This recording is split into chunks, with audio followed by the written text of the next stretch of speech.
മല്ലിച്ചപ്പിലേക്ക് സ്വാഗതം. ഇന്ന് പച്ചമാങ്ങ വെച്ചൊരു ഒഴിച്ചുകറിയാണ് ചെയ്യാൻ പോകുന്നത്. അതിനായി ഒരു പച്ചമാങ്ങ, പുളിയില്ലാത്തത്, ഉള്ളി ചതച്ചത്, ഇഞ്ചി, പച്ചമുളക്, പകുതി സവാള കട്ട് ചെയ്തത്, 1 സ്പൂൺ മുളക് പൊടി, 1/4 സ്പൂൺ മല്ലിപ്പൊടി, 1/4 സ്പൂൺ മഞ്ഞൾപ്പൊടി, കടുക് വറുക്കാൻ ആവശ്യമായ ഉലുവ, മുളക്, കടുക്, കൂടാതെ അരമുറി തേങ്ങ, പാൽ പിഴിഞ്ഞെടുത്തത്, ആദ്യ പാല് സെപ്പറേറ്റ് വെക്കണം, പിന്നെ 2ാം പാലും 3ാം പാലും, ആവശ്യത്തിന് ഉപ്പ്. ഞാൻ പറയട്ടെ, എല്ലാവരും എൻ്റെ ചാനൽ കാണണം, ലൈക്ക് ചെയ്യണം, സബ്സ്ക്രൈബ് ചെയ്യണം. ചീഞ്ചട്ടി വെച്ചു. വെളിച്ചെണ്ണ 2 സ്പൂൺ ഒഴിച്ചിട്ടുണ്ട്. ചൂടായി വരുമ്പോൾ അതിലേക്ക് ഉലുവ ചേർക്കാം.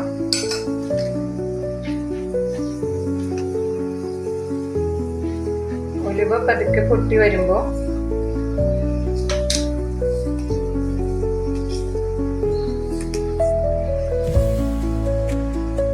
അതിലേക്ക് കുറച്ച് കടുക് ചേർക്കാം.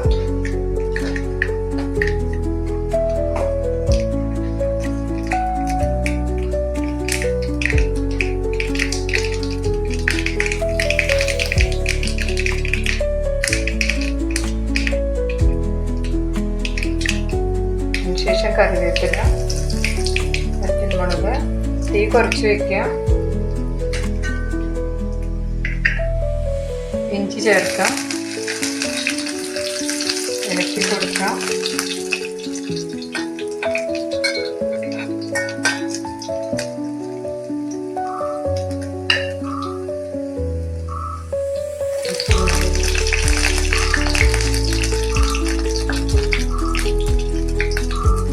ചേർക്കാം.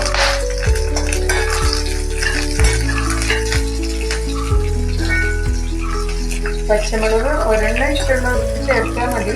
ഞാൻ 2 എടുത്തിട്ടുണ്ട്.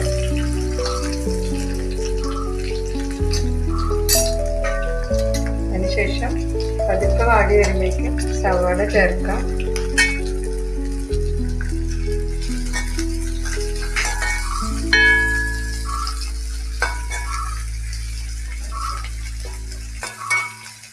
ഇതിന് വെളുത്തുള്ളി അങ്ങനെ ചേർക്കാറില്ല, ഇഷ്ടമുള്ളവർക്ക് ചേർക്കാം.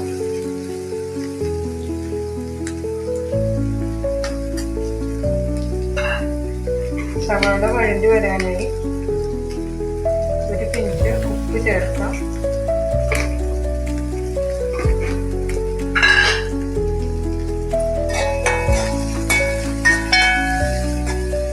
അതോടൊപ്പം മഞ്ഞൾപ്പൊടി ചേർക്കാം.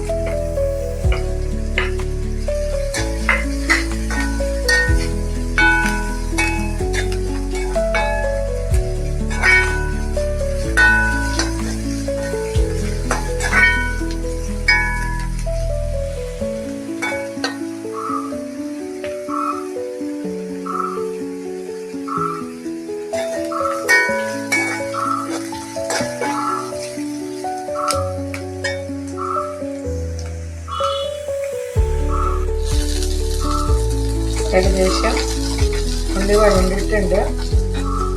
അതിനോടൊപ്പം നമുക്ക് മല്ലിപ്പൊടി ആദ്യം ചേർക്കാം. മല്ലിപ്പൊടിയുടെ ഒരു പച്ച മണമെല്ലാം മാറി വരുമ്പോൾ തീ കുറച്ച് കുറയ്ക്കണം. എപ്പോഴും പൊടികളെല്ലാം ചേർക്കുമ്പോൾ തീ സിമ്മിലേക്ക് ആക്കണം. ഒരു സ്മെല്ല് നമുക്കറിയാം, മല്ലിപ്പൊടി ഇങ്ങനെ മൂത്ത് വരണതിൻ്റെ. ആ സമയത്ത് നമുക്ക് ബാക്കിയുള്ള മുളക് പൊടി ചേർക്കാം.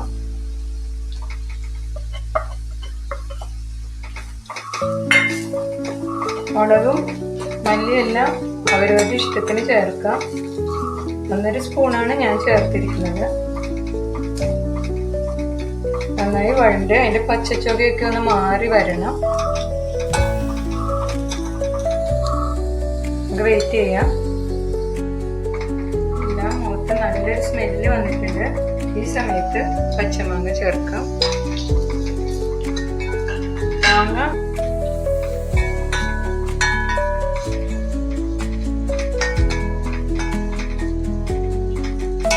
ഒന്ന് മസാല എല്ലാം മാങ്ങയിലേക്ക് പിടിച്ചു വരുമ്പോൾ നമുക്ക് ആവശ്യത്തിന് ഉപ്പ് ചേർക്കാം.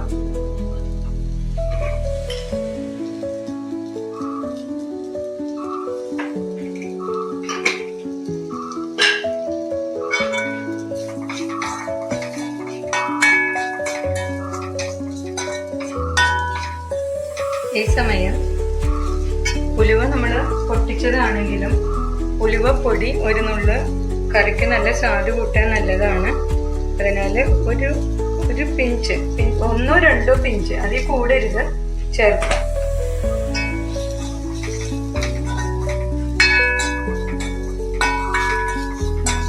മൂടി വെച്ച് വേവിക്കാം.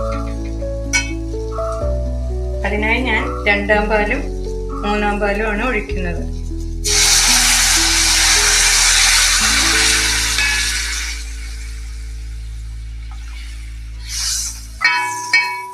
വീണ്ടും കാണാം. ഇനി നമുക്ക് മാങ്ങക്കറി ചെക്ക് ചെയ്യാം. മാങ്ങ നന്നായി വെന്ത് വെള്ളമെല്ലാം വറ്റി ചേർന്ന്, അത് നമുക്ക് മാങ്ങ കഷ്ണമെല്ലാം അലന്ന്, ഇങ്ങനത്തെ മാങ്ങ വേണം എടുക്കാൻ, പുളിയില്ലാത്ത കട്ടിയുള്ള മാങ്ങ ചേർത്തു. ഇനി നമുക്ക് ആദ്യത്തെ തേങ്ങാപ്പാൽ ചേർക്കാം.